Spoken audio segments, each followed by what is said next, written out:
माँ, आज मैं बहुत खुश हूँ। खुशी इस बात की भी है कि आप अब माँ से एक सास बन गई हैं। यूँ तो मेरी शादी के बाद ही आप सास बन गई थी, लेकिन तब आपके पास बहू नहीं थी, और फिर सास बहू के रिश्ते की अलग बात है। मैं जानती हूँ कि आप एक अच्छी माँ होने के साथ साथ एक अच्छी सास भी बनेंगी, पर फिर भी कुछ बातें हैं जो मैं आपसे कहना चाहती हूँ, जो मैंने खुद देखी, सही और महसूस की है। बहुत कोशिश की कि आपसे खुद कहूँ, पर हिम्मत नहीं जुटा पाई तो इस चिट्ठी में लिख दिया। मैं जानती हूँ कि मैं आपकी इकलौती बेटी हूँ, जिसके कारण आप मुझसे बहुत प्यार करती है। आपकी हर चीज मेरी पसंद से ही होती है, चाहे वो घर के पर्दे, चादर, पेंट हो या आपकी साड़ियाँ, ज्वेलरी, कुछ भी। आज तक आपने मेरे बिना कुछ भी नहीं लिया। शादी के बाद भी हम हमेशा साथ ही बाजार गए।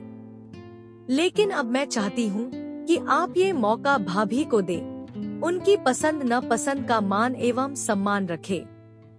आप चाहे तो मैं उनके साथ हर समय मौजूद रहूंगी, पर उनके साथ या उनके पीछे, उनसे पहले या उनके विरोध में कभी नहीं, जब तक उनकी कोई बहुत बड़ी गलती न हो, क्योंकि अब यह घर उनका है, इस घर पर उनका हक है। मैं जानती हूँ आपको ये सब जानकर तकलीफ होगी और शायद आश्चर्य भी, लेकिन यही सत्य है। माँ, मैं पिछले 5 सालों से ये सब देखती आ रही हूँ। मेरे अपने ही ससुराल में मेरी बातों, मेरी भावनाओं या मेरी पसंद का कोई महत्व नहीं है, कोई कद्र नहीं है। वहाँ पर सिर्फ और सिर्फ मेरी दोनों नंदों को इसका हद है। मैं वहाँ तो कुछ नहीं कर पाती हूँ, पर मैंने ये सोच लिया है कि अपनी भाभी के साथ ये सब नहीं होने दूंगी। मैं कभी भी उनके जैसी ननद नहीं बनूंगी, नहीं, खुद जैसी अपनी भाभी को बनने दूंगी। शादी से पहले यह घर मेरा था, लेकिन अब यह घर उनका है, इसलिए इस घर से जुड़े हर छोटे बड़े फैसले लेने का हक भी उनका ही होना चाहिए। चाहे वो छोटी बातें हो या बड़ी, पर उनकी सहमति सर्वोपरि है। माँ, मैं भुगत चुकी हूँ या भुगत रही हूँ।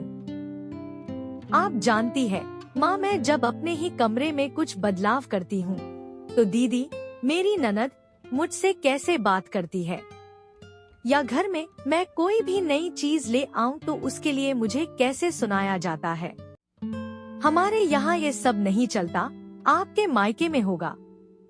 ये शब्द तो हर दिन लगभग मैं 3 से 4 बार सुनती हूँ। जब मैं उन्हें अपने साथ चलने को बोलती हूँ, तब भी उनके अलग अलग नखरे होते हैं।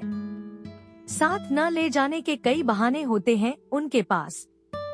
इसीलिए अब मैं खुद सब करने लगी हूँ, किसी की परवाह किए बिना। आप जानती है, जब भैया मुझसे मिलने आते हैं न तो घर में सबका मुंह देखने लायक होता है। अगर उसके हाथ में कोई बड़ा सा गिफ्ट या सामान देख ले तो सब खुश हो जाते हैं, और यदि भैया खाली हाथ आते हैं तो सब मुंह बिचकाते हैं। मुझे यकीन है कि भैया ने ये बात आपको नहीं बताई होगी। इसीलिए आप प्लीज भाभी के मायके से किसी के आने पर तानाक्षी न करिएगा, क्योंकि मैं इसका दर्द जानती हूँ, और घर वालों से मिलने की खुशी भी। भाभी को कभी भी किसी चीज के लिए ताने बाने न मारना, या कभी उन्हें ये मत कहिएगा कि घर से क्या सीख कर आई है। जो भी नहीं आता प्यार से सिखाइएगा, जैसे आपने मुझे सिखाया था।